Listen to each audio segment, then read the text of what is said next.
significa el mejor o los mejores, ¿no?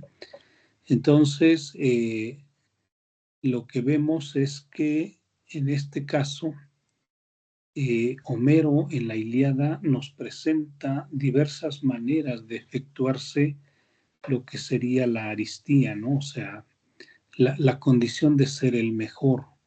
Y a lo largo de la Ilíada hay momentos en los que van apareciendo los diversos personajes que él considera relevantes, ¿no?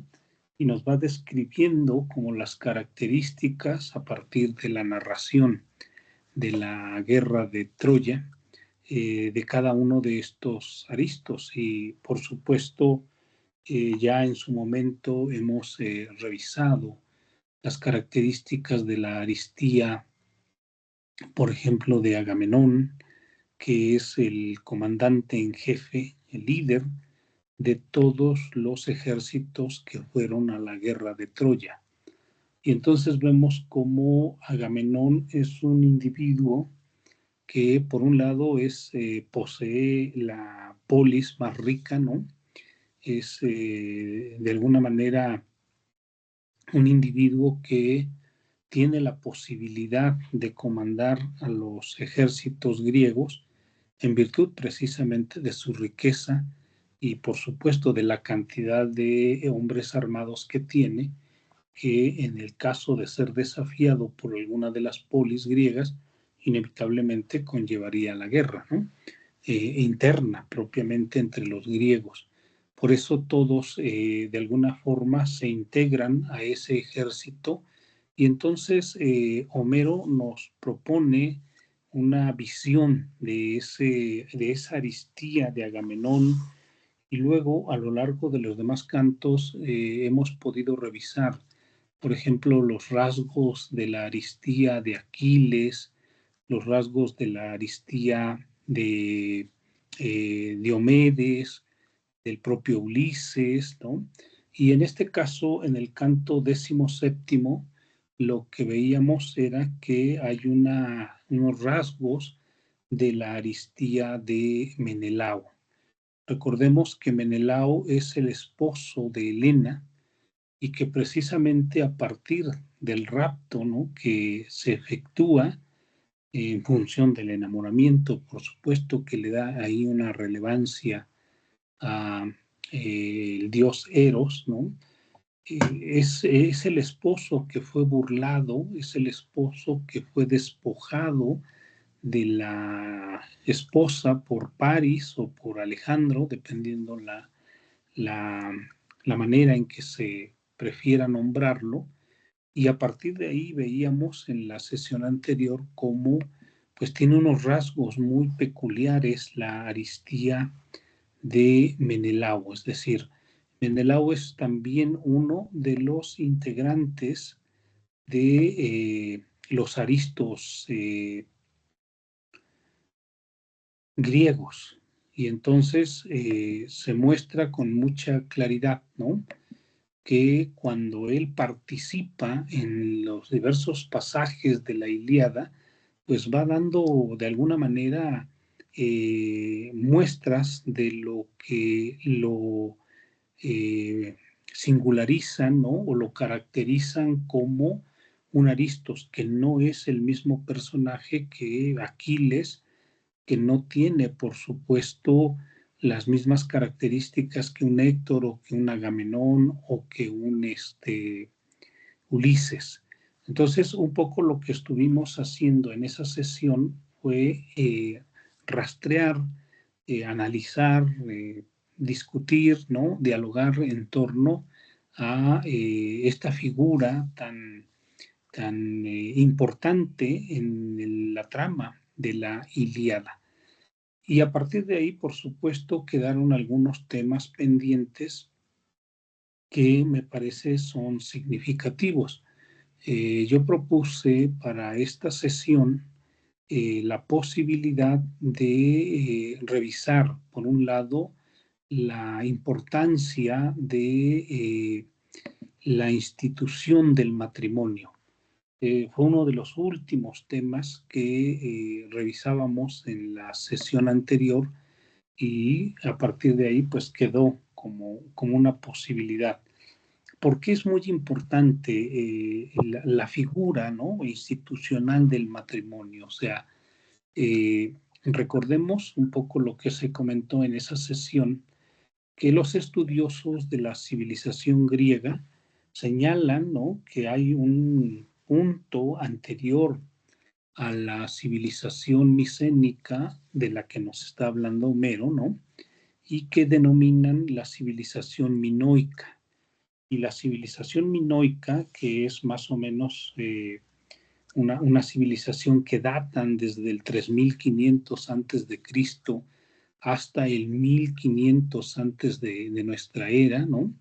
Es una civilización que se caracteriza por ciertos aspectos que la hacen totalmente distinta a la civilización micénica. Y uno de los aspectos más relevantes es que la mayoría de las divinidades que tienen en la religión minoica son femeninas, son mujeres. Es decir, que no hay todavía, ¿no?, una preeminencia del aspecto masculino en todos los ámbitos, no tan solo en la religiosidad. Y que entonces dicen los estudiosos que por ahí, por los años 1900 antes de Cristo, ¿no?, empieza a haber una serie de invasiones indoeuropeas que van transformando de alguna manera porque van invadiendo esta civilización minoica, sobre todo en Creta, ¿no?, que es una isla que se ubica en la parte sur de lo que hoy consideramos Grecia, pero también los otros territorios poseían más o menos como la misma estructura cultural. Y a partir de ahí es que se lleva a cabo una transformación muy significativa, de tal manera que a nivel religioso, ¿no?, se pasa de una religiosidad con una preeminencia de figuras femeninas a una religiosidad con una preeminencia de figuras masculinas.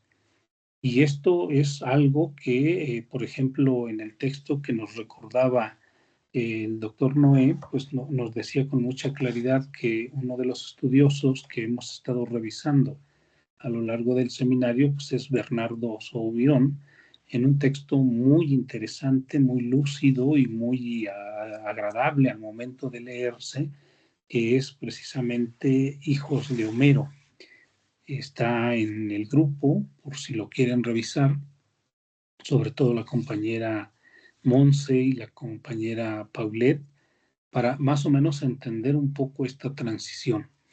Y a partir de ahí vemos que se conforma el panteón olímpico, pero en este caso ya comandado, ya dominado por las figuras varoniles, ¿no? O sea, ya es una religión eminentemente patriarcal, ¿no? Y se deja de lado una religión en donde la estructura era matriarcal.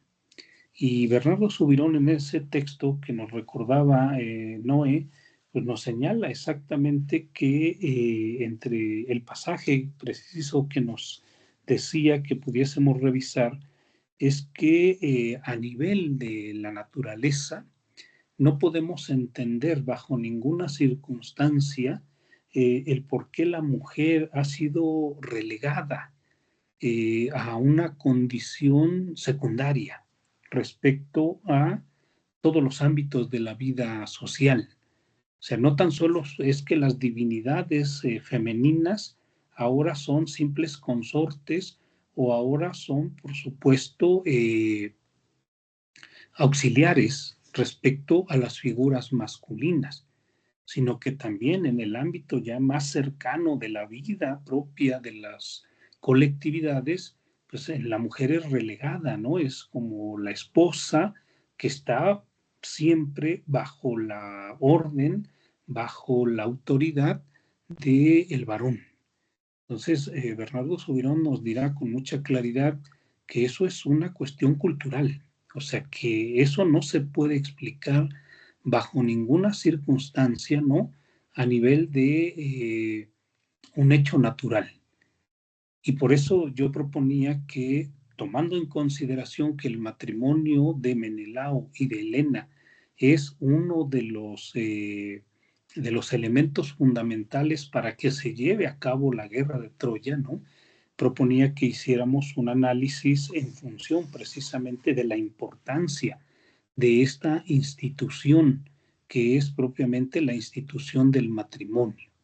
¿Por qué razón? Porque ciertamente vamos a ver que esta institución del matrimonio cumple una serie de funciones en virtud precisamente de la naturaleza propia del matrimonio. Es decir, porque no es el único matrimonio famoso, porque no es el único matrimonio importante. O sea, ciertamente para el desarrollo de la Ilíada, el hecho de que Menelao sea el esposo de Helena y que luego París o Alejandro llegue, se enamore de Helena, Helena de París, y decidan huir juntos, ¿no? Ir a Troya y dejar el matrimonio, abandonar el matrimonio con Menelao, pues es un catalizador fundamental, pero no es la única figura en la cual podemos nosotros ver cómo la religión micénica juega un papel fundamental para establecer toda una serie de elementos que hacen posible la cosmovisión micénica, la cosmovisión religiosa, social, micénica en torno al matrimonio. Entonces, es un poco lo que quedó en la sesión anterior. Y bueno, pues sí, retomando exactamente esos elementos, me parece que sí sería importante hacer un breve rastreo sobre esta institución, ¿no? Porque, es decir, son muchos elementos, muchas aristas que se derivan a partir de esta institucionalidad del matrimonio. Podemos, en este caso yo les propongo, ¿no? Desde la perspectiva de la relación entre la religión minoica, de la preeminencia de la mujer, y luego, por supuesto, observarlo, contrastarlo, ¿no? E ir derivando las mayores consecuencias que se puedan en función de la religión micénica patriarcal. Y nos damos cuenta, por ejemplo, ¿no? Que en la religión minoica, en la civilización minoica, no existe la institución del matrimonio. Es una cosa que nos permite de alguna forma entender, en cierto sentido, ¿no? El cambio tan significativo respecto de una época a la otra. ¿Cómo se da la vida en la civilización minoica en función de esa ausencia del matrimonio? Pues precisamente, ¿no? Por un lado, en la preeminencia de la mujer, ya sea como diosa o ya sea como elemento social. ¿Por qué razón? Porque una de las cosas que podemos ver con toda claridad es que en la medida en que no existe el matrimonio, la reproducción de los seres humanos no se da en función de esta institución. Quien elige, ¿no? De alguna manera desde la perspectiva biológica es precisamente la mujer en función precisamente de la búsqueda de asegurar los genes, por decirlo en términos muy modernos, ¿no? Los mejores genes para la generación de los futuros ciudadanos. Pero eso se da más o menos, quiero entender, porque hay mucho desconocimiento en ese sentido, en función de la temporalidad de la naturaleza como un proceso de reproducción. O sea, nosotros vemos con mucha claridad cómo las demás especies animales, no humanas, tienen sus periodos de reproducción, pero no hay una especie de dominio ni del macho sobre la hembra, ni de la hembra sobre el macho.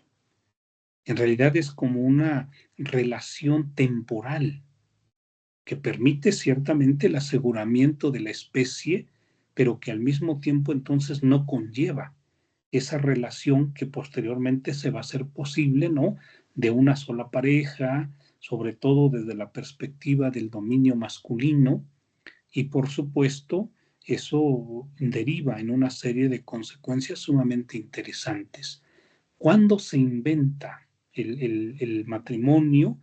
A partir de la invasión de los grupos indoeuropeos. Y es tan fuerte, ¿no? El papel que desempeña esta institución, que vamos a ver entonces toda una serie de matrimonios. O sea, yo intenté hacer un rastreo sobre los principales matrimonios que la mitología nos transmite, sobre todo la micénica, ¿no? Y vemos que uno de los matrimonios más importantes para el panteón olímpico es el matrimonio entre Zeus y Hera. ¿Por qué razón? Porque es un matrimonio que se da en el orden divino. O sea, es lo que le da fundamento. Si hacemos caso a lo que postula Bernardo Subirón, ¿no? O sea, nos dirá él precisamente que en la medida en que eso es una construcción cultural, cada uno de los mitos que se están elaborando para que esa construcción cultural se arraigue en la mentalidad de los miembros de la colectividad es sumamente importante. Entonces, ¿qué es lo que permite el matrimonio de Zeus y de Hera? El orden cósmico. O sea, el equilibrio, ¿no? O el orden más que equilibrio que se hace posible a través de este matrimonio de Zeus y Hera, conlleva exactamente, ¿no? Que a partir de ahí toda toda la jerarquía social se deriva en función de esa figura prototípica, en donde por supuesto Zeus tiene una preeminencia, ¿no? Y Hera juega siempre un papel secundario. Pero al mismo tiempo, ese matrimonio que establece el orden cósmico, ¿no? Es un matrimonio que se convierte en el modelo de todos los matrimonios que pueden suceder a nivel de la colectividad.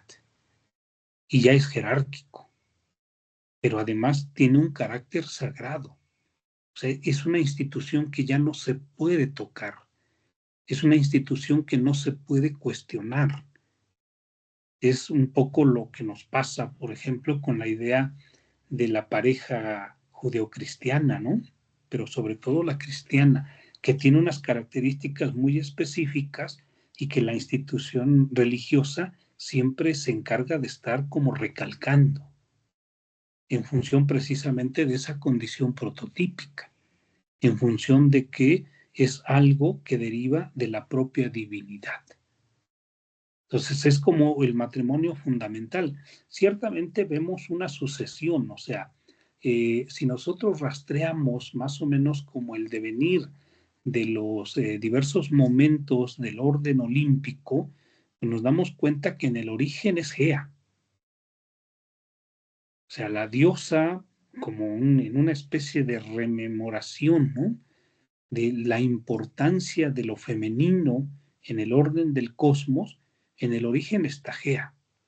Y luego de Gea, por supuesto, ¿no? Se engendra Urano. Pero Urano ya representa como el primer momento en el cual lo masculino se impone respecto a lo femenino, en el sentido de cubrirla y en el sentido de evitar que los hijos nazcan, salgan a la luz y puedan destronarlo. Y el segundo matrimonio es Cronos-Rea. Y el tercer matrimonio es Zeus-Hera. Entonces, pero ahí se invierte, ahí es precisamente donde se da la transición, porque de un origen femenino que es Gea, ¿no? Terminamos ya en última instancia reconociendo a partir del mito que es Zeus quien viene de alguna forma a establecer el orden cósmico, ciertamente apoyado por Hera, pero al final en un papel sumamente secundario. Y eso lo muestra con toda claridad, por supuesto, Hesíodo, y también se ve muy claramente reflejado en el caso de la Ilíada, sobre todo en el canto 14, ¿no? Por ahí por los versos 153 y subsiguientes, ¿no? Entonces vemos cómo esto ya permite que esta imagen del matrimonio haga posible, ¿no? Esta visión en donde lo femenino se reduce a un mero auxiliar o a un elemento sometido en función de las convenciones masculinas. Entonces, bueno, ese es un matrimonio muy importante. No sé si Mariano, si Noé o cualquiera de ustedes quiera intervenir. Adelante, Alejandra. Oh, sí, pues como ve que yo estaba haciendo lo de mi ensayo, Ujú. y estaba pues, obviamente viendo los papeles, cuáles eran las posiciones de los hombres, de las mujeres, de las diosas sobre todo. Te das cuenta de que no es no es como un gobierno, ¿no? No es de que te pelees por ser femenina ni te pelees por ser masculino, ¿no? Por el contrario, llega un punto donde parece que tiene que existir esa parte masculina para que la mujer no se salga de control y a la vez tiene que existir esa parte femenina para que el hombre tampoco se salga de control. Es como un equilibrio muy extraño y llega un punto donde los dos se salen de control, ¿no? Los dos mueven hilos de diferentes lados donde terminan ocurriendo, pues, a veces tragedias, ¿no? A veces se evitan.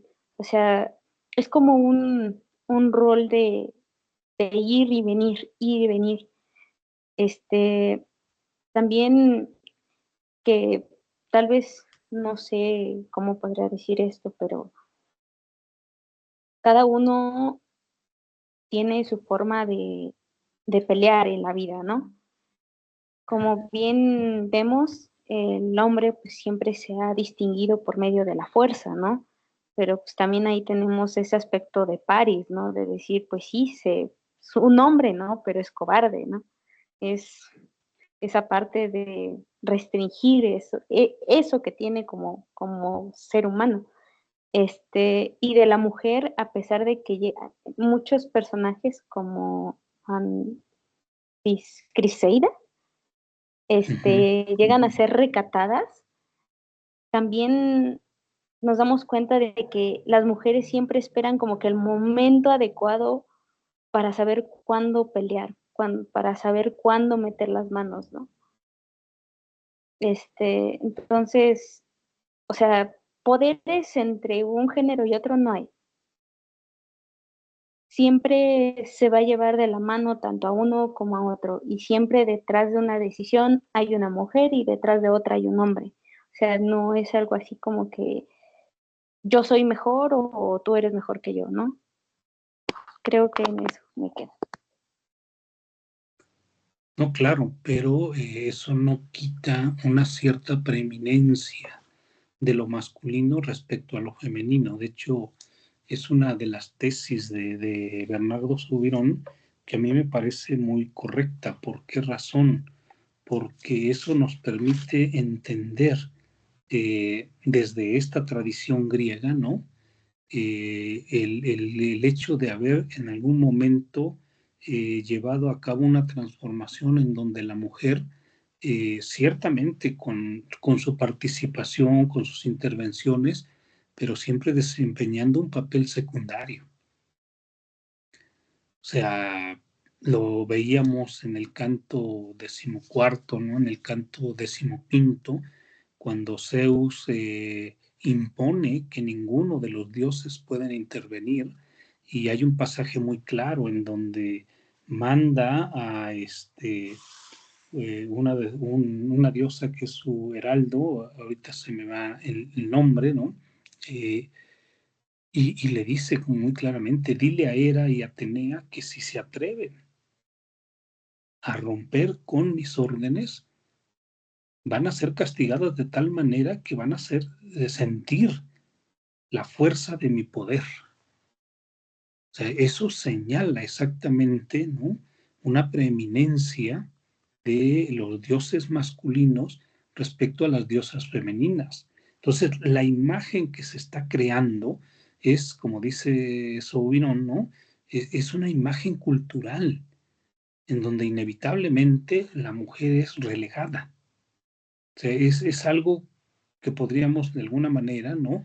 Entender por qué hay una especie de necesidad de reivindicación de lo femenino. Y ciertamente vemos que no hay un solo tipo de matrimonio. Es decir, de acuerdo a lo que yo comentaba, solamente hemos hablado del caso de Zeus y Hera,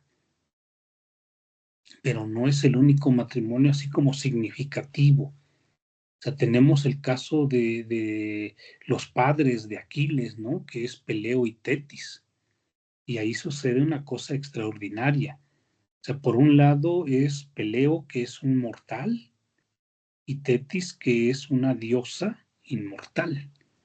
Y en esa unión, ¿no? O sea, en ese tipo de matrimonios podemos ver con toda claridad que Homero justifica uno de los rasgos muy importantes de la aristía de los líderes del ejército griego. ¿Y cuál es ese rasgo? Que por sus sangres corre vena, por sus venas corre sangre divina, en mayor o en menor grado. O sea, todos los aristos, ¿no?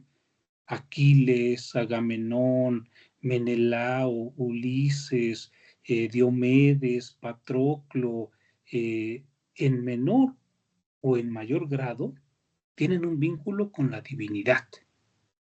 Y eso es precisamente, ¿no? Lo que les da una cierta legitimación heroica.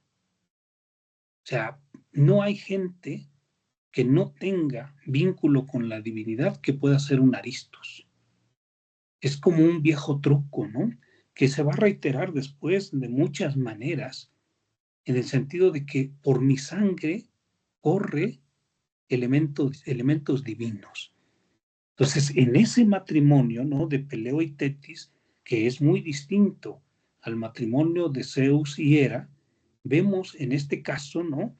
Una especie de esfuerzo del poeta por dar ese elemento que distingue a los aristos de los seres humanos comunes. Y ciertamente en este caso, ¿no? Peleo, en la medida en que es mortal, solamente tiene la oportunidad de unas bodas y de un tiempo muy reducido para vivir como pareja con Tetis, porque Tetis se niega a vivir, ¿no? Al lado de un mortal, y llega un momento en el que dice, no es posible. Regresa a sus reinos, que es precisamente los reinos marinos. Pero ahí ya el matrimonio está jugando una función distinta. Y de todas maneras, ¿no? Podemos ver que es una especie de degradación, por eso el enojo de Tetis con Zeus, porque al final, por un lado, como ya hemos rastreado y el doctor Noé nos decía con mucha claridad, o sea, por un lado no cabe duda, ¿no? De que en el caso de este matrimonio hay una vertiente que tiene que ver con la posibilidad de que Tetis iba a tener un hijo, ¿no? Que iba a ser más poderoso que su padre. Y uno de los cortejantes o uno de los dioses que cortejó a Tetis fue el propio Zeus. Entonces, cuando ellos tienen conocimiento de que existe esa posibilidad de que el hijo de Tetis tenga la capacidad de destronar a Zeus, es que de alguna forma la degradan. Y la degradan en el sentido de que ahora la casan con un mortal, pero al casarla con un mortal, por supuesto, le permiten o permiten la explicación de por qué Aquiles es el Aristosacaios, o sea, el mejor de los mejores. Entonces, ahí el matrimonio juega una función distinta. Ahí vemos, que no obstante, que Tetis, siendo una diosa, ¿no? Una inmortal, es obligada a casarse con Peleo, pero es una manera de justificar el por qué los aristos, ¿no? Son aristos en función del vínculo que tienen con la divinidad. Entonces, ciertamente, uno tendría que ver cómo eso se convirtió en una especie de imagen cotidiana. O sea, porque claro que desde nuestra condición y desde nuestra perspectiva, ¿no? El hecho de que alguien nos diga que está por encima de nosotros en virtud de que por su sangre corre elementos divinos, ¿no? Pues no lo creemos. En esta época ese elemento ya no juega ningún papel, pero en la visión homérica era el plus, era lo que permitía distinguir a los aristos de la gente del pueblo. Entonces, ahí vemos otra relación, ahí vemos otra función del matrimonio, que es totalmente distinta a la de Zeus y Hera, y sin embargo es la misma institución. O sea, bajo esa condición prototípica del matrimonio entre Zeus y Hera, después se van dando toda una serie de matrimonios que hacen posible, ¿no? Muchos de los elementos del mito a partir del cual se justifica la visión micénica de la vida. Entonces, sí, ciertamente vemos que siempre hay una intervención de lo femenino o lo masculino, pero me parece que sí es importante tomar en consideración lo que implica el hecho de la transformación de la civilización minoica a la civilización micénica. Al menos eso, yo insisto mucho en ese sentido, ¿no? Pero bueno, no sé si quieras comentar algo más, Ale, Mariano, Noé, Paulette, Yadira, ya está por ahí también Josué. Adelante.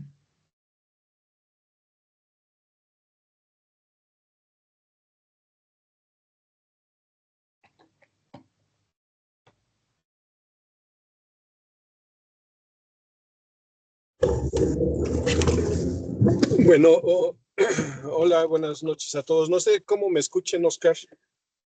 Sí, se escucha bien. Sí, vengo en... Sí.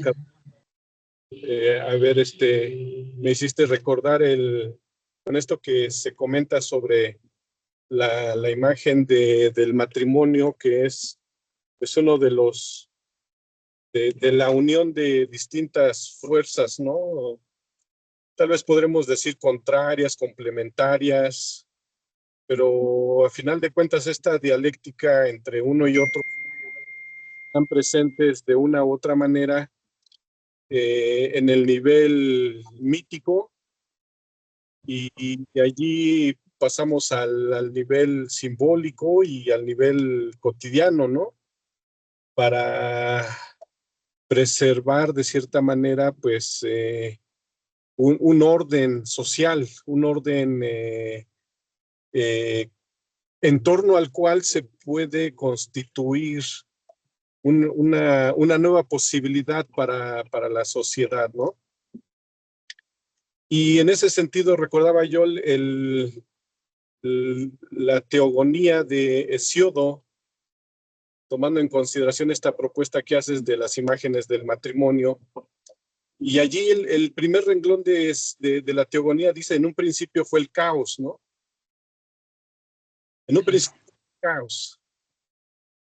Y después de eso viene la reunión entre Urano y Gea.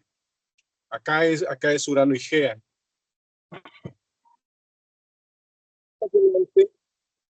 Dice que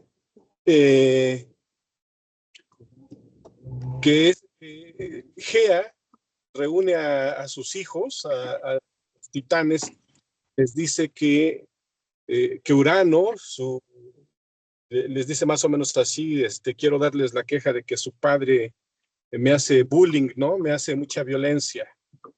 Y entonces Cronos, el que siempre llega, el que siempre aparece, le dice a su madre, dice, yo me voy a esconder en la noche cuando el manto estelar de mi padre se pose sobre ti, ¿no? Y entonces acontece así y resulta que cuando cuando Urano posa su manto estelar sobre Júpiter, pues le corta los testículos. Cronos le corta los testículos y los avienta, dice allí, Hesiodo al Ponto Egeo. Y en ese lugar en donde avienta los testículos, eh,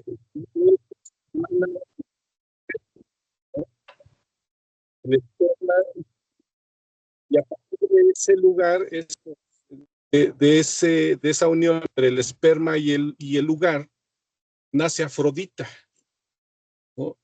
Entonces, es curioso cómo esta dinámica matrimonial, esta dinámica marital, pues de cierta manera posibilita que, pero que también tengan un periodo de transición muy, pues, muy contradictorio, pero que a partir de esa contradicción entre uno y otro, pues emerja la belleza. La belleza es hija de un acto violento, ¿no?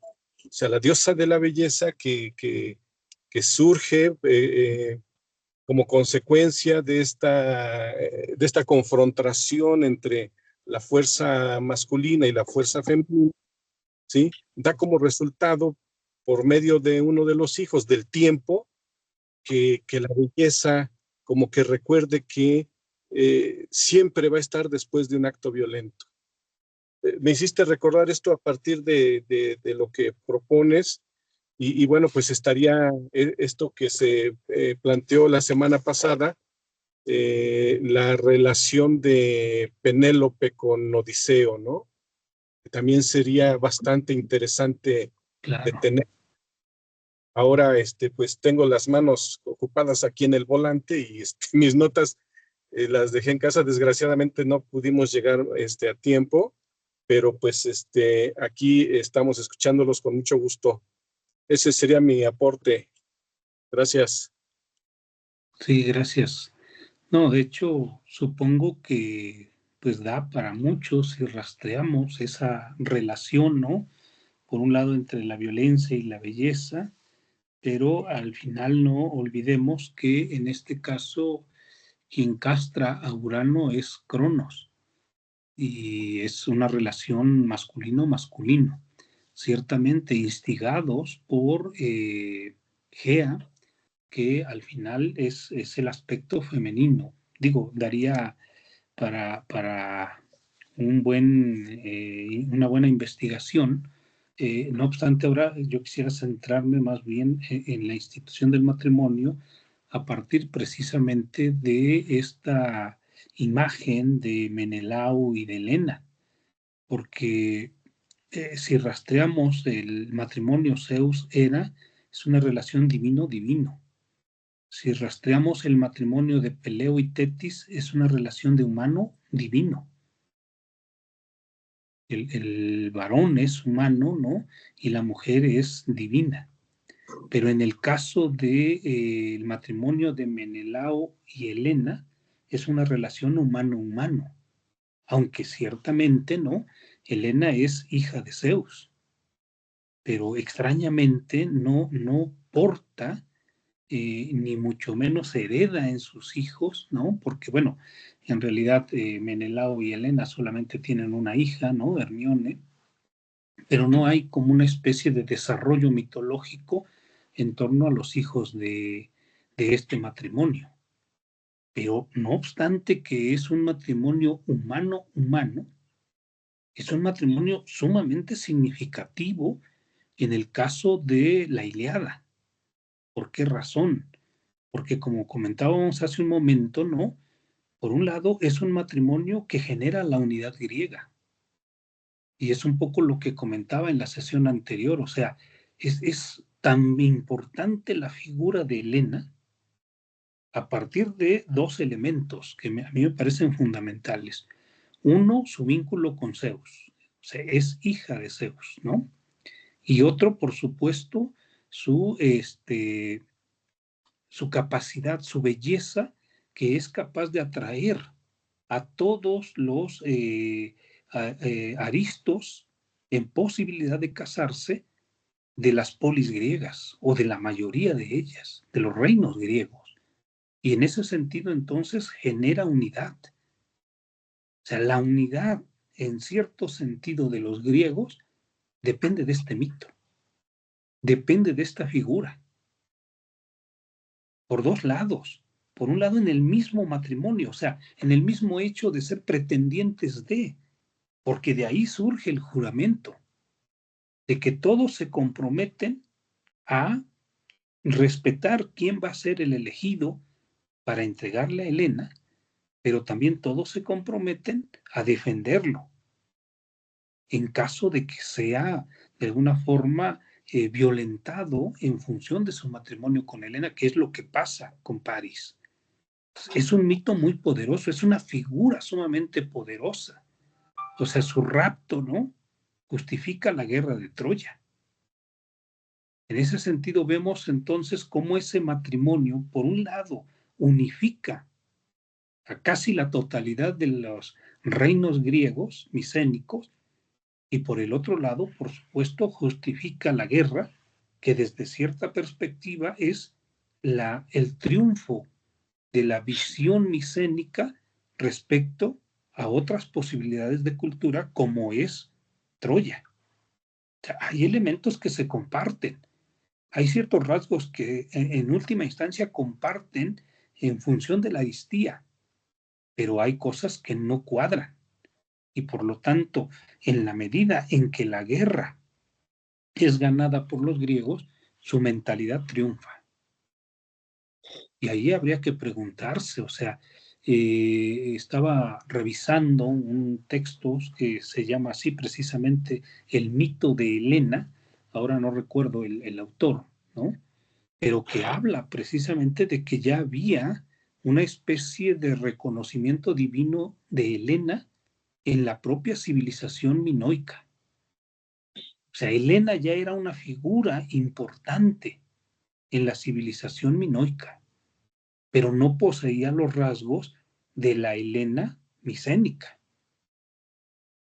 Se le vinculaba con una especie de divinidad del árbol. Y la divinidad del árbol era, por supuesto, una divinidad de la naturaleza en su sentido de la reproducción cíclica del propio orden de la naturaleza.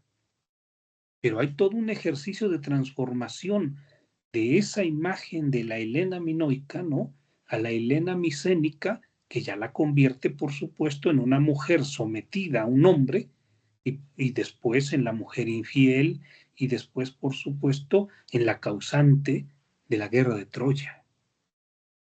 Es muy rico, es muy interesante, porque es una figura femenina que es en cierta medida secundaria, ¿no?, pero que de alguna manera unifica, al menos desde dos perspectivas, la civilización micénica.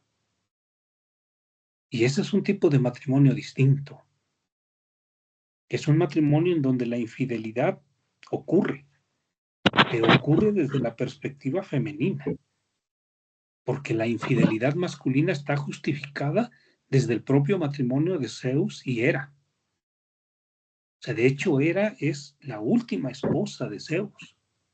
O sea, Zeus había tenido ya toda una serie de mujeres, ¿no?, desde la propia Metis, que al final se la traga y que luego hace posible el surgimiento de Atenea, pero la infidelidad, o si es que lo podemos llamar así, ¿no?, masculina, está justificada en la condición prototípica del matrimonio Zeus y Hera. Pero en el matrimonio Menelao y Helena, la infidelidad no es aceptada. Y eso la coloca en una condición distinta.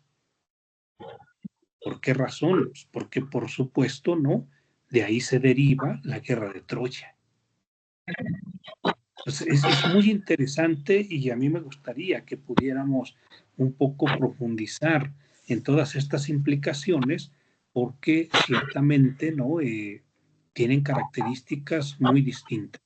No sé si Mariano, no sé si Noé o cualquiera de los demás compañeros quisieran tomar la palabra respecto a esto. Sí, Alejandra, adelante.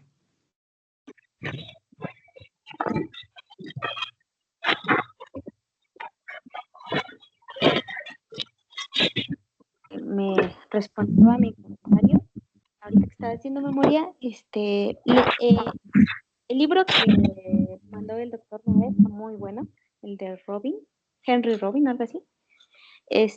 Y ahí mencionaba del por qué ponen como, digamos, entre comillas, como causante Helena, ¿no? Pero realmente fue Zeus, porque mandó a las diosas primero, eran como a que pues fueran, no decía específicamente con París, ¿verdad? Pero pues tomaron a París y para que París con su ibris, su ego, pues tuviera esas ganas de tomar el derecho de ir por Helena, ¿no?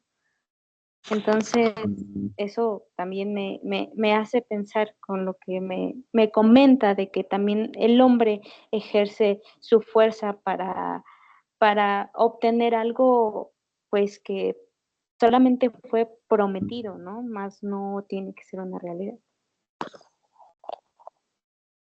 Claro, claro, y eso es muy importante, ¿no?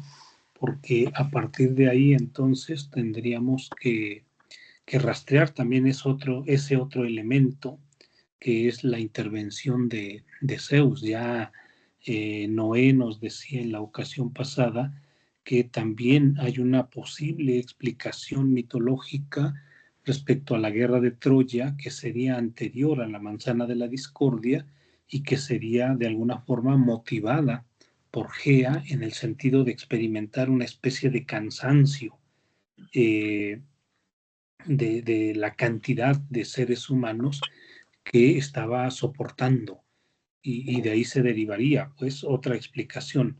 También Noé en algún momento nos decía, o sea, en realidad estamos atravesados por todo un uso de los mitos en función de las circunstancias, un uso que podríamos llamar así como intencional de la mitología y por eso las variantes y por eso las modificaciones, ¿no?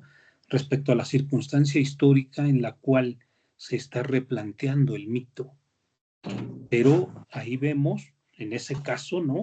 Que habría una preeminencia del aspecto femenino respecto a la guerra de Troya.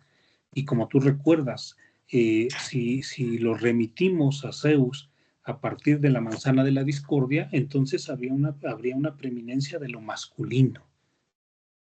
Pero en última instancia, ahí está exactamente la posibilidad de interpretación y la posibilidad de los mitos. Pero bueno, no sé, Noé, no sé, Mariano, si quisieran agregar algo.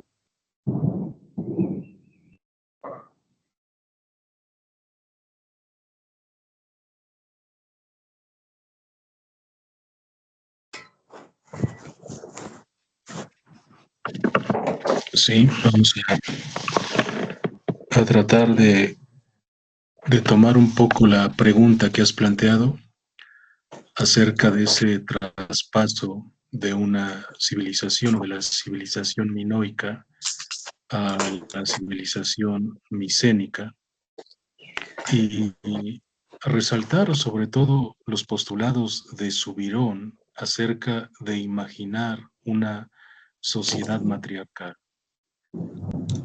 Obviamente Subirón nada más lo apunta de pasada, porque obviamente no puede confirmar del todo. Habría que hacer una reconfiguración de los mitos para que ese postulado o su hipótesis se sostenga.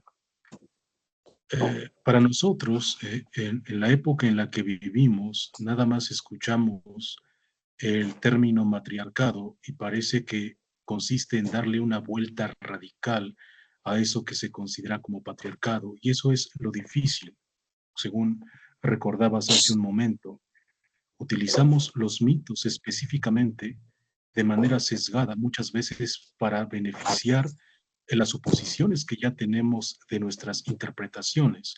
Pero cuando tomamos con pinzas cada uno de esos mitos, y nos damos cuenta, siguiendo a Subirón en este caso, que eso no es más que una reconfiguración de algo que escapa, tal vez podríamos insistir a partir de eso, que la fabulación de una sociedad matriarcal no puede ser pensada específicamente como una contraposición de lo que representa una sociedad patriarcal. Porque en este caso, si hay algo que caracteriza al patriarcado es justamente el poder, la fuerza. Si a partir de los perfiles que tiene Subirón nada más esbozados en el palacio o en el templo de Gnosos, que es donde se venera a la diosa de las fieras o a la diosa de las serpientes, y que incluso hay una suerte de emblema, no vemos que haya ninguna suerte de violencia.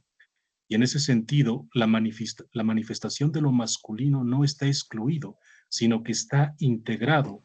Tampoco se trata de una suerte de exaltación de lo femenino, porque eso ya sería pensarlo específicamente como contraposición, como contra el patriarcado, pero es justamente allá en una civilización donde lo masculino no ejerce violencia. A lo mucho que señala Subirón es la presencia de una pintura de tintes taurinos, es decir, no se trata de asesinar a los toros, tampoco es una defensa de la fiesta de los toros, sino que la figura del toro está como una suerte de juego.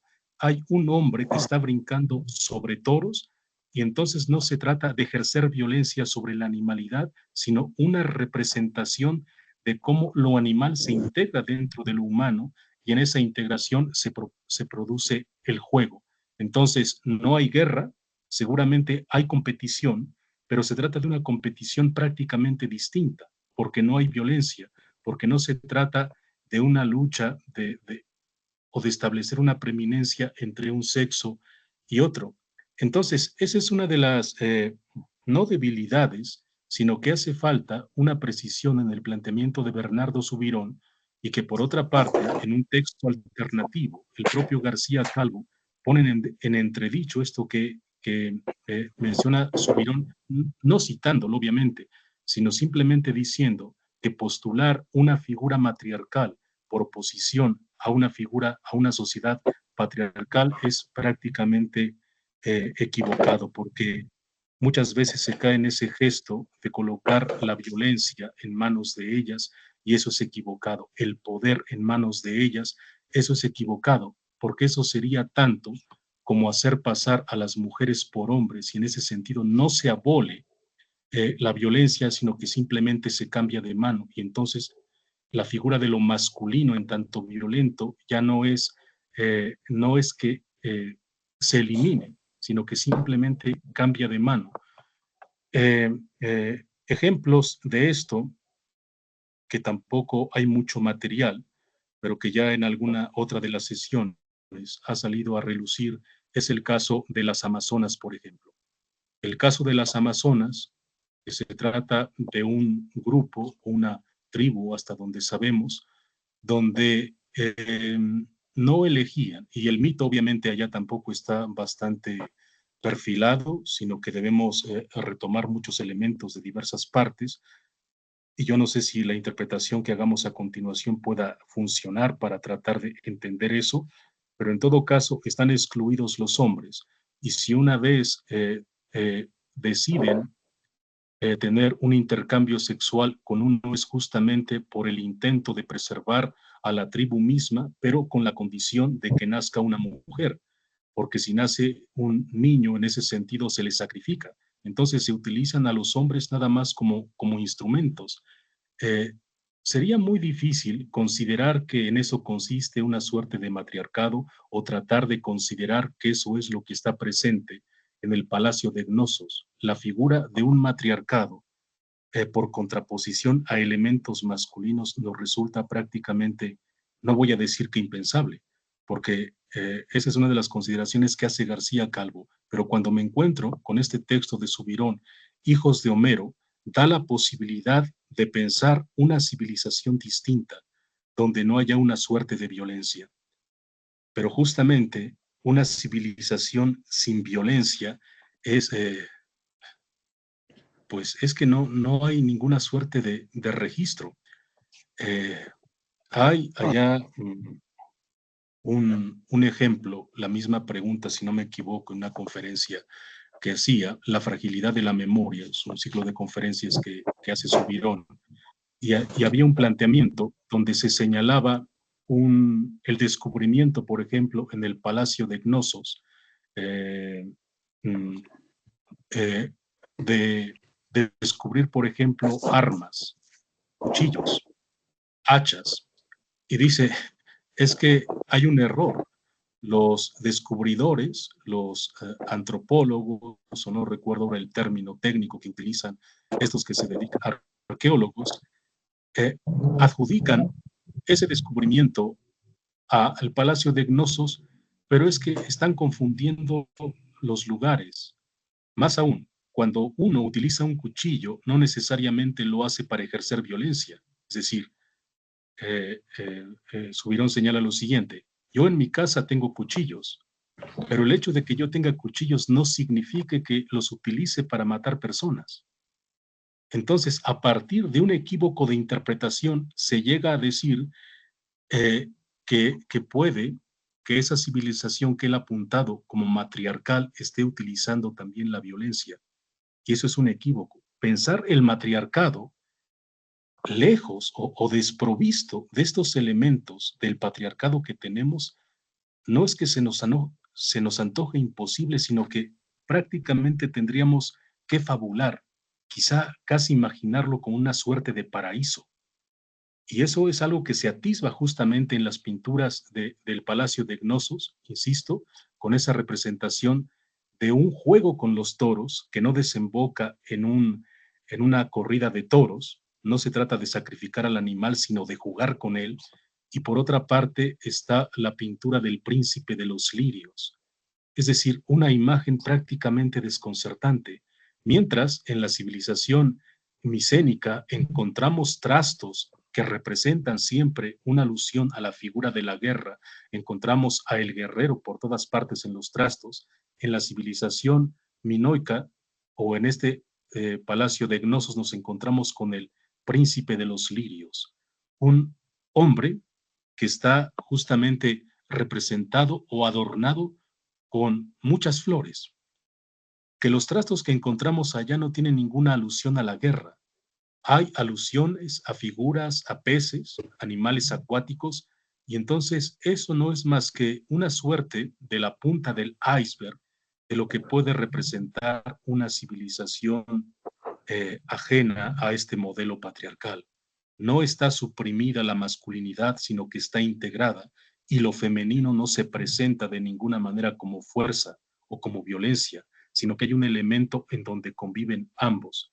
Pero bueno, digo que sigue siendo un misterio estos dos postulados que menciono, o dos referencias a García Calvo, con la fuerza que tiene su razonamiento y ese intento siempre de querer de echar por tierra la figura patriarcal o violenta del hombre, pues no puede menos que enfrentarse con esto, decir, es que yo no puedo pensar en qué consiste una civilización matriarcal si es que la pensamos con independencia absoluta de este régimen de brutalidad, de violencia y de pedantería, o pedantería y violencia, que son los rasgos representantes de lo masculino. O sea, en ellas, dice García Calvo, no habría eso, no habría una pedantería y tampoco habría un ejercicio de brutalidad.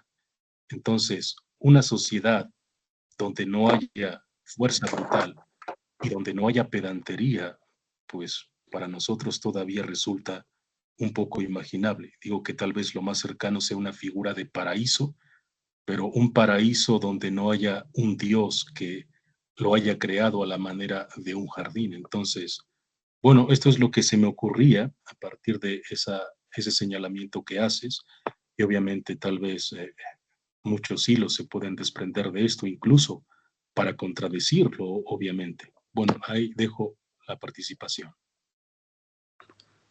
Vale, gracias, Noé. Sí, ciertamente implica exactamente un esfuerzo mental sumamente importante el poder sustraerse, ¿no?, de las coordenadas en las cuales hemos sido educados, constituidos en función precisamente de las características de la civilización micénica.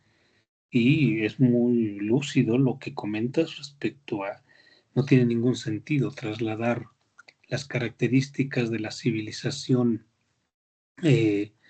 micénica a la civilización minoica, cambiando únicamente los roles, ¿no? Diciendo acá quien tiene el poder es la mujer, acá quien tiene el poder es el hombre, ahí no cambia nada y es un poco quizá también lo que vemos como una especie de fracaso de los feminismos en cierta medida actuales, ¿no? Porque no hay como una especie de apertura respecto a una posibilidad social distinta en función de que reproducen ciertos rasgos que han estado presentes desde esta imagen que nos ha dado de lo social el propio Homero. Pero es muy interesante, ¿no?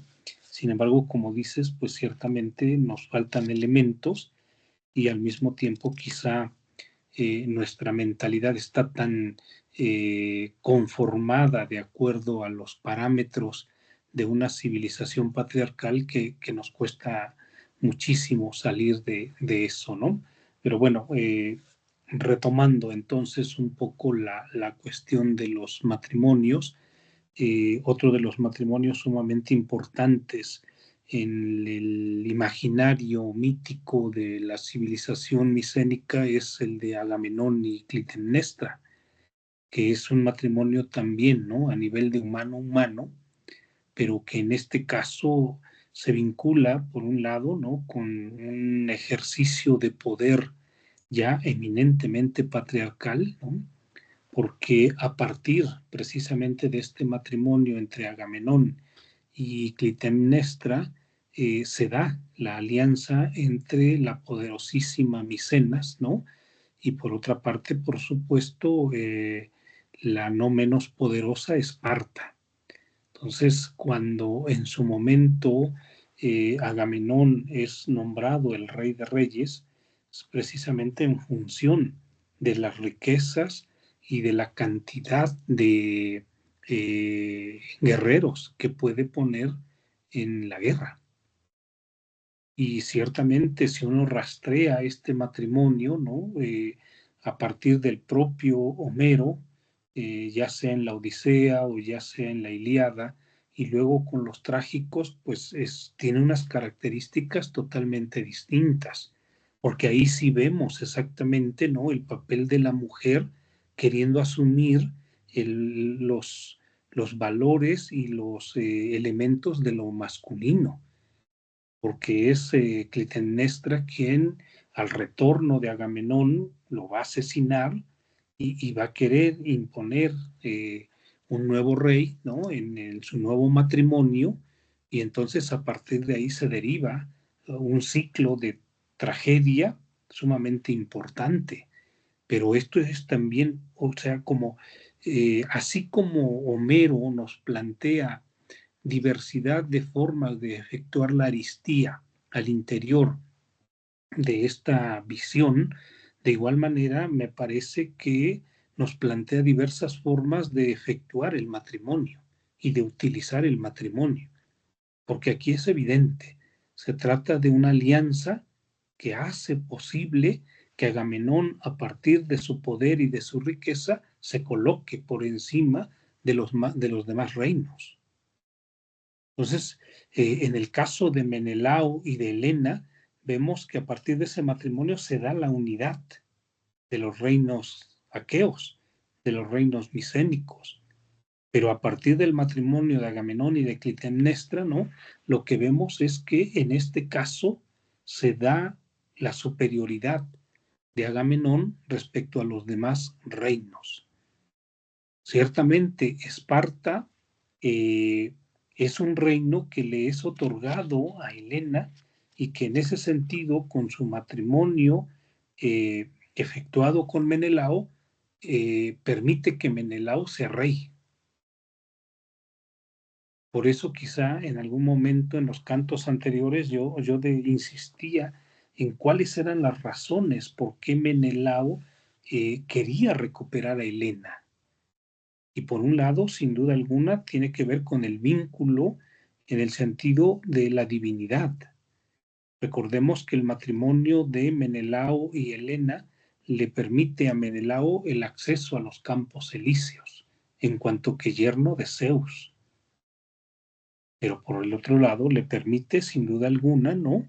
Tener la posibilidad de un reino. Pues perder esas dos cosas era bastante significativo para Menelao. De ahí su insistencia en la recuperación. De ahí, por supuesto, ¿no? Su deseo de que en la unión de todos los griegos se pueda entonces recuperar esa, esa pareja y a partir de ahí volver a establecer esos vínculos con la divinidad, ¿no? O sea, en esa medida me parece que ese matrimonio tiene unas características totalmente distintas. Y luego tenemos el otro matrimonio sumamente interesante entre humano y humano, que es el de Odiseo y Penélope, y al cual en muchos sentidos se le ha tomado como prototípico, ¿no? Respecto a la conducta que la mujer debe tener en función del matrimonio micénico. ¿Cuál es esta conducta? Pues precisamente la fidelidad, que es un rasgo que en muchos sentidos, ¿no? Está de alguna manera muy claramente significado con Penélope, al menos en una vertiente, al menos en una posibilidad. Ya Noé ha planteado que hay otras vertientes, ¿no? En donde con toda claridad se manifiesta que parece ser que Penélope no le fue fiel a Odiseo durante todo el tiempo de su ausencia. Pero, por ejemplo, Jagger, ¿no? Considera que es uno de los rasgos fundamentales de Penélope, su fidelidad. Pero al mismo tiempo vemos cómo, aparte de la fidelidad, en ese matrimonio hay una especie de confluencia de la inteligencia. O sea, Ulises es el prototipo del Aristos inteligente. Ya hemos de alguna forma analizado que la concepción de inteligencia en Homero es muy distinta a la concepción de inteligencia moderna. ¿Por qué razón? Porque como el propio Bernardo Subirón lo dirá, ¿no? Ulises no tiene ningún reparo en utilizar el engaño, en utilizar recursos que desde nuestro punto de vista parece ser que no darían muestra de inteligencia, pero él los utiliza precisamente para afirmar, por un lado, su existencia y por el otro lado, para ponerlo al servicio de la colectividad. Pero ¿qué pasa con Penélope desde esa perspectiva? Pues claro que se necesita mucha inteligencia para tener engañados a los pretendientes durante 10 años sin desatar una guerra interna, sin hacer que maten a Telémaco, ¿no? Sin hacer que a ella misma la tomen a través de la fuerza. Entonces, lo que vemos ahí es que en este caso confluye, por un lado, la inteligencia de Odiseo y por el otro lado, la inteligencia de Penélope. Y nos dan un modelo de virtud conyugal. O sea, Subirón también nos ha dicho en algunas de las conferencias que ha dado que, de acuerdo a los rastreos que él ha efectuado, Odiseo es el único de los aristos que van a la guerra de Troya que no tiene a su disposición otras mujeres, o al menos no se menciona en la Ilíada. No es un tipo que esté, de alguna manera, ¿no?, pensando en la posibilidad de abusar de sus esclavas, sino en la Ilíada no hay una imagen de un Odiseo infiel. ¿Cuándo sucede eso en la Odisea? A partir de las circunstancias. Ciertamente sabemos que estuvo con Circe, ¿no? Ciertamente sabemos de otras experiencias, otras relaciones, pero en última instancia es un individuo que siempre está recordando a su esposa y que siempre está anhelando el retorno a Ítaca. Entonces es una imagen bastante interesante porque nos da muestra de fidelidad, nos da muestra de inteligencia, ¿no? Nos da muestra de virtud conyugal y por supuesto nos da muestra de una supervivencia política en Ítaca. Porque ¿qué ocurría o qué hubiese ocurrido si en algún momento Penélope se hubiese inclinado por alguno de los pretendientes durante todo el tiempo que la estuvieron cortejando? Que entonces el pretendiente elegido inevitablemente se convertiría en rey. Y cuando Odiseo regresara a Ítaca, inevitablemente iba a ser destronado. Ya estaba más bien destronado, si se diera el caso. Entonces, este matrimonio, ¿no?, nos da la imagen de que a partir de la virtud, de la fidelidad y de la astucia, se da una especie de supervivencia política como reino. El reino se mantiene en la medida en que Penélope conserva su integridad y al conservar su integridad conserva el derecho de Odiseo de regresar sin mayor aspavientos a retomar su reino.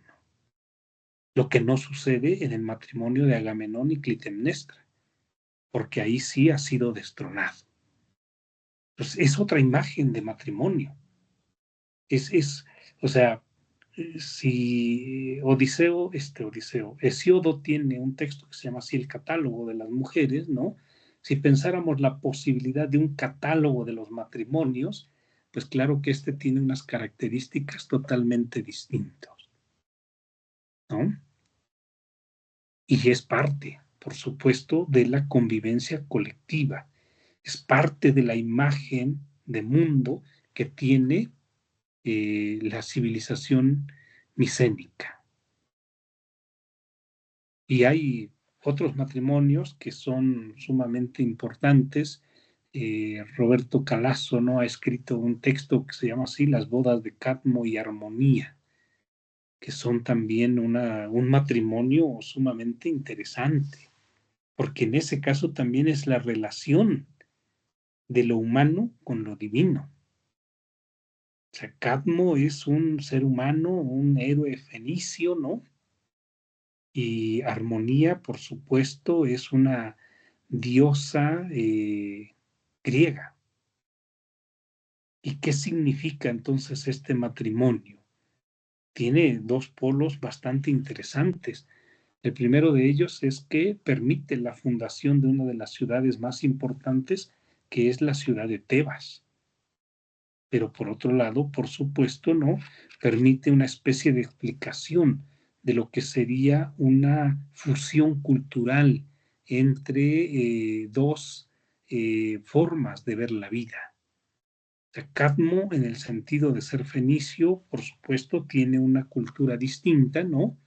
Y por el otro lado, Armonía, ya como parte del panteón olímpico, inevitablemente representa, sin duda alguna, la visión, la cosmovisión micénica. Y ahí hay una fusión. Es muy interesante desde esa perspectiva cómo este matrimonio juega un papel distinto. No está propiamente en la Ilíada, pero sí está en Hesíodo, que es otro, por supuesto, de los poetas fundadores de esta visión micénica. Y luego, sin duda alguna, podríamos mencionar los matrimonios de Orfeo y Eurídice, ¿no? Que en este caso también es un matrimonio entre un ser humano, Orfeo, y una ninfa, la ninfa Eurídice. ¿Y qué es lo que representa este matrimonio? Pues por supuesto, por un lado, ¿no?, sabemos muy claramente que representa la muerte y la trascendencia.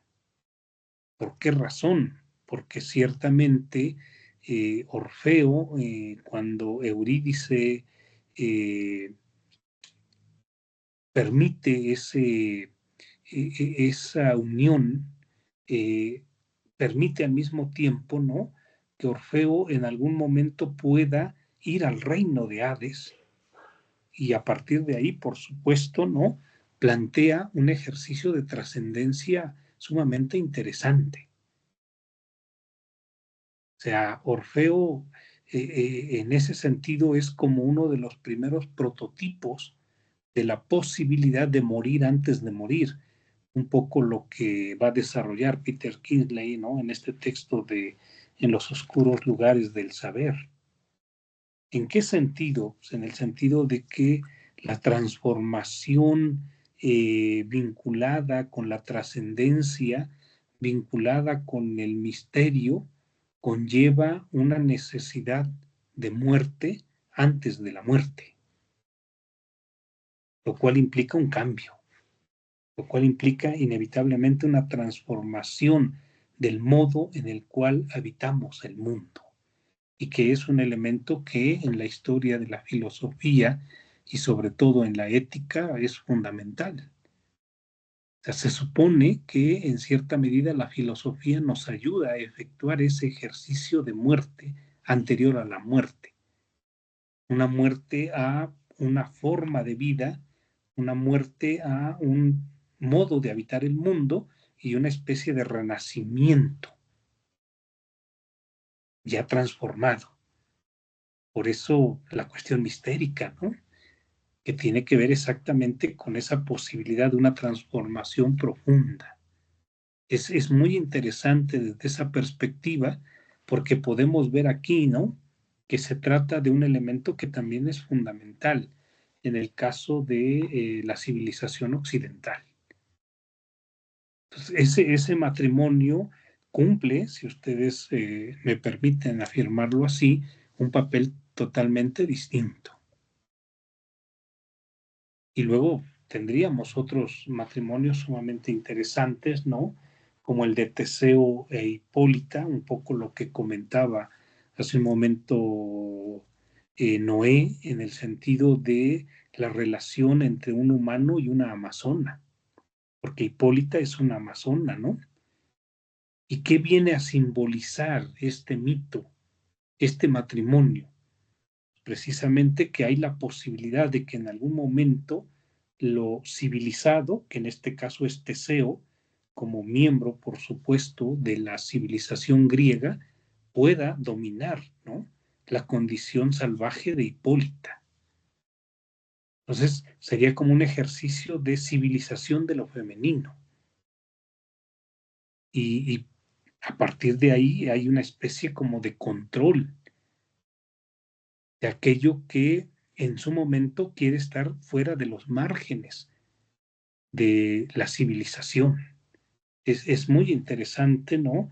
Plutarco, precisamente en la vida de Teseo, es donde se narra en gran medida las características de este matrimonio, ¿no? Y a partir de ahí, por supuesto, se puede plantear toda una serie de análisis, pero bueno, que quizá no es el caso en este momento, ¿no? Y luego, otro de los matrimonios que también son muy interesantes es el matrimonio de Ulises y Circe, porque recordemos que Circe es una diosa y que pasa un año completo Ulises en la isla de Circe. Y hay una unión, por supuesto. Y ahí hay un elemento muy, muy fundamental, ¿no? ¿Por qué razón? Porque es el momento en el cual Ulises apuesta, como dijera Jean-Pierre Bernat, ¿no?, por lo humano. Porque una de las promesas que le hace Circe, ¿no?, a Ulises si se queda con ella es volverlo inmortal. Pero Ulises opta por Penélope. Y por lo tanto hay ahí un rechazo, o sea, aún siendo humano, dijera Soubirón, ¿no?, y con todas las miserias que conlleva el hecho de ser un ser humano, Ulises opta por seguir siendo humano. Rechaza sin duda alguna, ¿no?, este ejercicio de volverse inmortal. Y con eso, por supuesto, está dando de alguna manera en esta elección importancia a la condición como ser humano.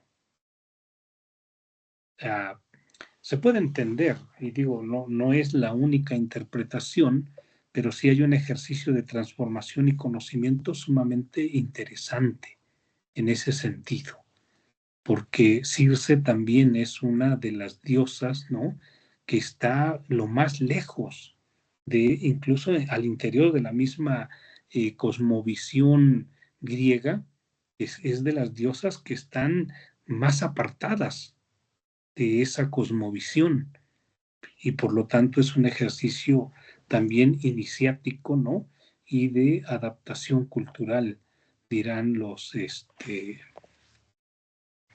estudiosos de este mito, ¿no?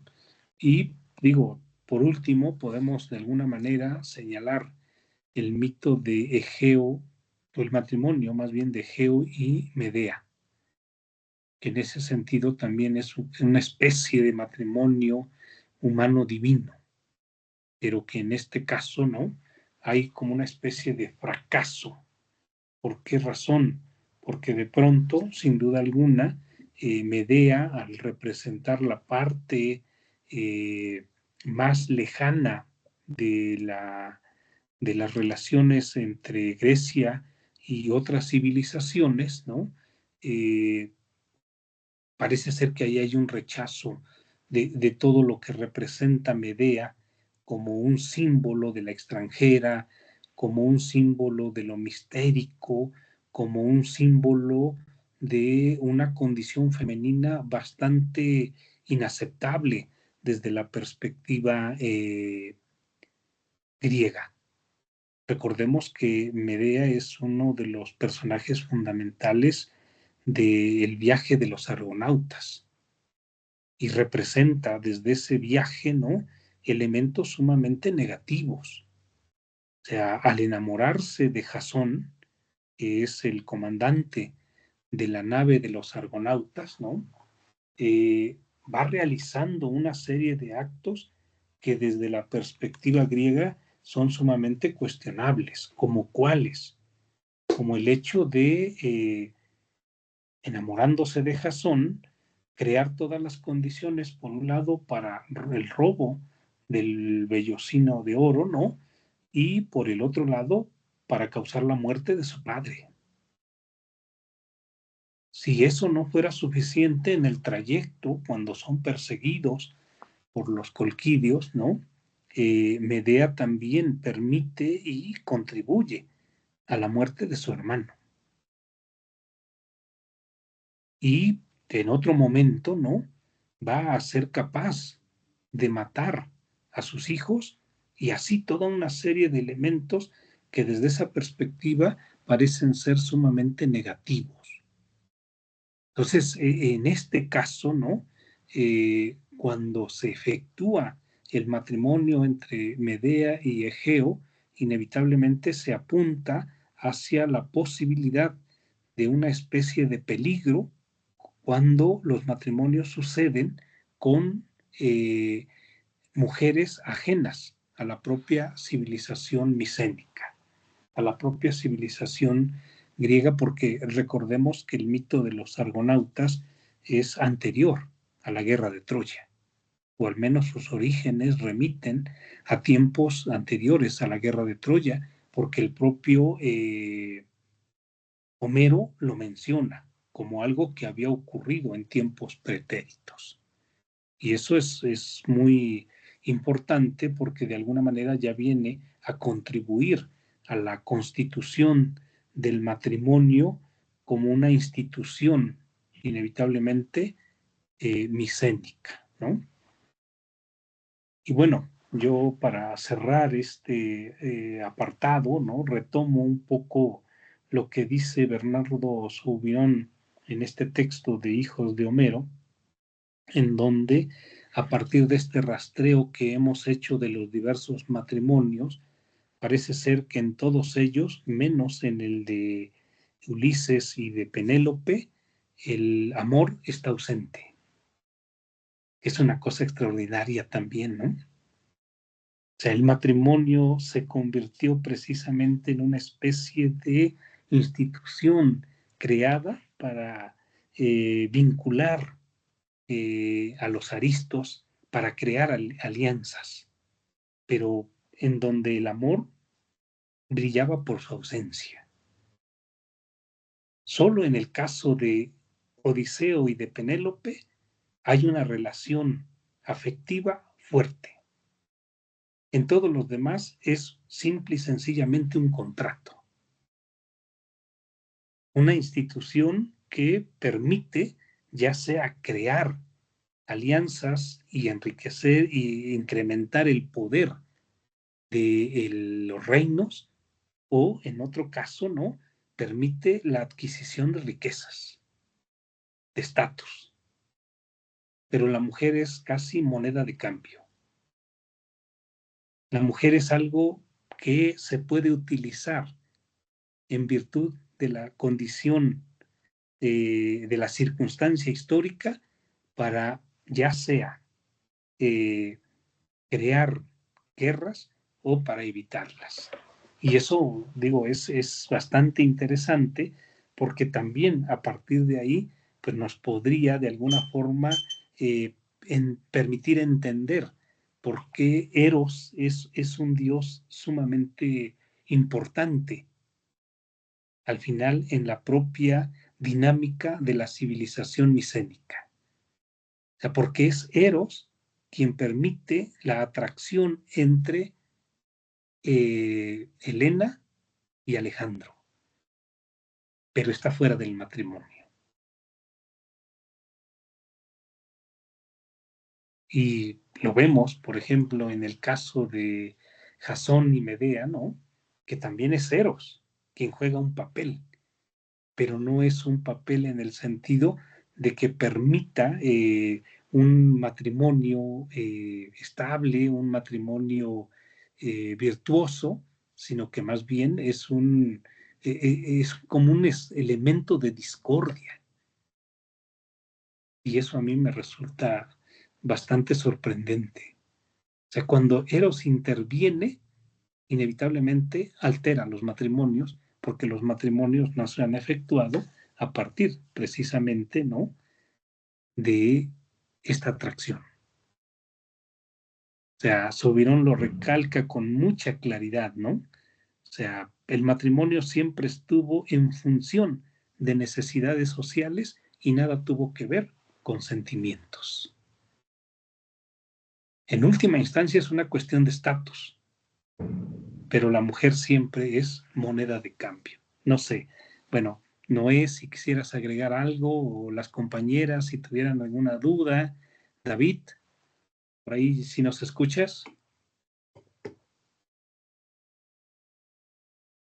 Sí, doctor, aquí ya me encuentro y pues estaba pensando un poco sobre esto que estaba comentando. Eh, Recuerdo que alguna vez en una charla se discutía que el matrimonio es más que nada como igual un estatus como de clase, así como para dar un tipo de aristas a las personas en el que, pues sí, les da esa condición social para que sean representados en la sociedad, ya que digamos, quien no está como que en esa unión, pues no tiene esa identidad, ¿no? Esa postura, por así decirlo. Y pues es lo que, digamos, implica en algunas situaciones. Por ejemplo, aquí en lo que estamos repasando a través de esta cultura micénica, es como menciona usted, un contrato social para atestiguar los bienes, los intereses, que es como muy extraviado el asunto cuando realmente implica un amor de verdad, ¿no? Y esto pues incluso es muy reflejado en aspectos civiles hasta la actualidad. Es lo que me quedé pensando. Y pues también que a lo mejor puede que el matrimonio pues hasta sea una desgracia o no. Y pues es lo que me quedé pensando. No, claro, e incluso con lo que nos comentaba Noé, o sea, es pensar una civilización ajena al matrimonio, pues por supuesto que es un reto en ese sentido, ¿no? O sea, cómo se da esa relación erótica, ¿no? Ese ejercicio de enamoramiento a partir del cual se puede asegurar la reproducción de la especie, pero que no causa, que no provoca ese ejercicio de apropiación, de dominio y de violencia. Es interesante, o sea, yo entiendo y Noé lo plantea con mucha claridad, o sea, es muy complicado salir de los márgenes, ¿no?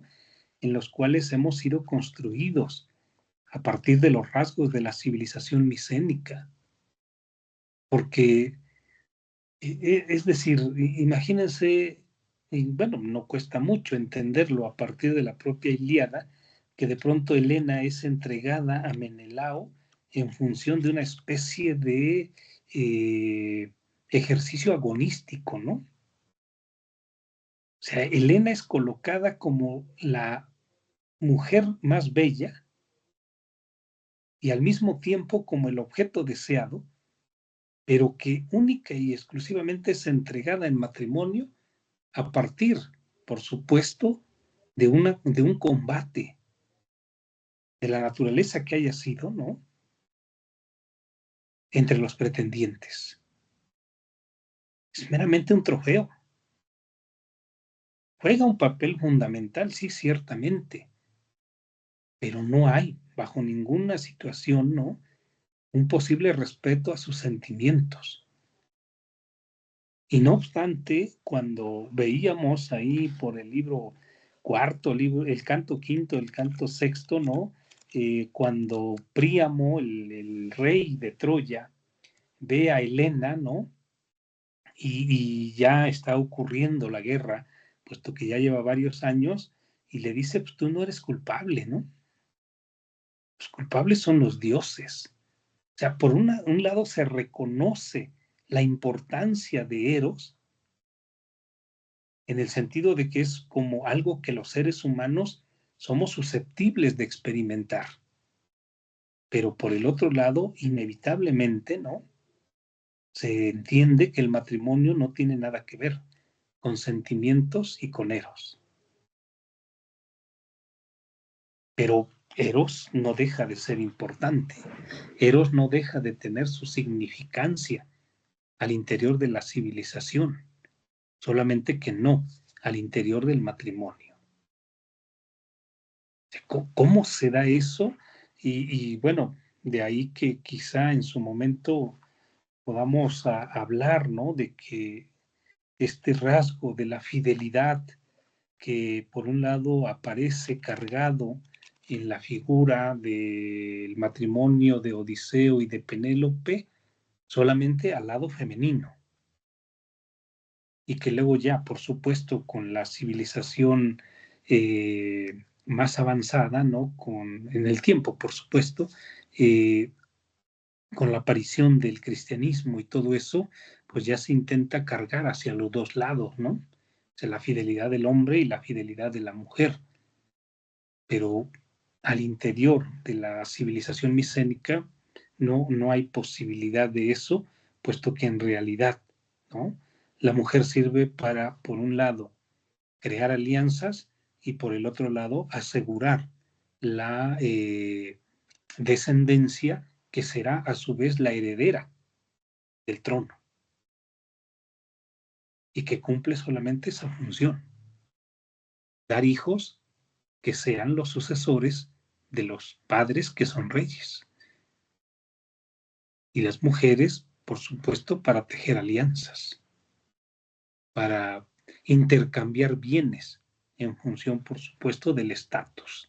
Es muy interesante esa tesis de Soubirón porque nos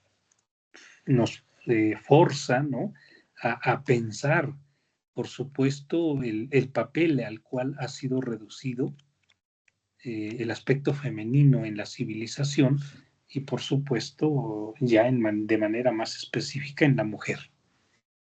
Pero bueno, no sé, Noé, si quieras agregar algo ahí en ese o cualquier otro tema. Bueno, es interesante, obviamente, los planteamientos. A lo largo de tu exposición y con la intervención de Jacinto al final, hacía una alusión de quizá que el amor es necesariamente ese enemigo que se tiene que aplastar, mientras que dentro del cristianismo se tiene que aplastar la cabeza de la serpiente o esconderla debajo del paraíso como manifestación de duda. Resulta que en la civilización griega parece que lo que se está intentando erradicar es necesariamente el amor en sus dos figuras, de un lado Eros y de otro lado Afrodita, pero se intenta erradicar justamente para poder erigir la civilización, porque allí donde se presenta el amor en cualquiera de sus manifestaciones, en un amor verdadero, aparece una promesa para destituir al poder. Cuando estábamos revisando, por ejemplo, la seducción de Hera, es que la manera de destruir a Zeus solamente es a partir del amor o a partir del deseo, a partir de la seducción. Hera no necesita armas, Hera no necesita rayos, Hera no necesita truenos, no necesita levantar la voz, simplemente basta con unos cuantos adornos para que quede doblegado el poder de Zeus. Pero al mismo tiempo, ese poder no se da sino a partir de una recurrencia a Afrodita, a partir del cinturón. Es decir, que lo que provoca la caída o el debilitamiento de Zeus está mediado por Afrodita necesariamente, está mediado por el amor. El otro asunto, el texto que les había enviado de Nucci, Eros y deseo, o amor y deseo en la Grecia antigua, hay un apartado en específico donde se habla de la relación de Menelao y Helena, que también ha sacado, y tiene que ver con la presencia de dos formas de matrimonio, o al menos dos matrimonios que terminan anulándose uno a otro. En el primero estaría el caso del matrimonio de Menelao con Helena, que es justamente como una suerte de imposición, una suerte de ganancia a partir del ejercicio de Agón, pero donde se ha despreciado la figura de Afrodita, donde el amor ha sido enterrado porque se ha visto que es una suerte de amenaza. Entonces los guerreros, para poder erigir su civilización, necesitan negar ese amor a partir del contrato. Y entonces la venganza de Afrodita en ese sentido viene en el hecho de que ella se enamore y que también se case, pero ahora se case con Paris en este caso, y de ese casamiento donde hay un triunfo del amor viene, está provocando necesariamente la guerra. Entonces, otra de las figuras en donde el amor intenta hacerle la guerra justamente a la guerra, a Marte en este caso, sería esa escena de Aquiles y Pentesilea, si no me equivoco, que justamente Aquiles mata a una amazona, pero en el último momento, cuando la mira a los ojos en la representación de los trastos, no puede menos que verse que Aquiles estaba enamorado. Entonces, justamente es el amor el que viene a destituir todo ese poder de la guerra. Recordemos entonces ese enfrentamiento de guerra de Marte, en este caso, y también de Afrodita, con el que arranca el poema de Lucrecio. Es el amor y la guerra el que están en constante movimiento. Se necesita de uno y de lo otro para poder en marcha todo esto. Es así como también aparece el deseo, por ejemplo, ahora que Josué nos refería la teogonía de Hesiodo y que tú recordabas como un matrimonio entre Gea y Urano, pues es que tiene que ver con eso, con el amor necesariamente, pero hay un momento en que se vuelve ya demasiado pesado que Gea necesita separarse. Entonces, en lo que hablaban allá se me ocurría lo siguiente. Hay un intento, más bien un descubrimiento de no poder estar solos.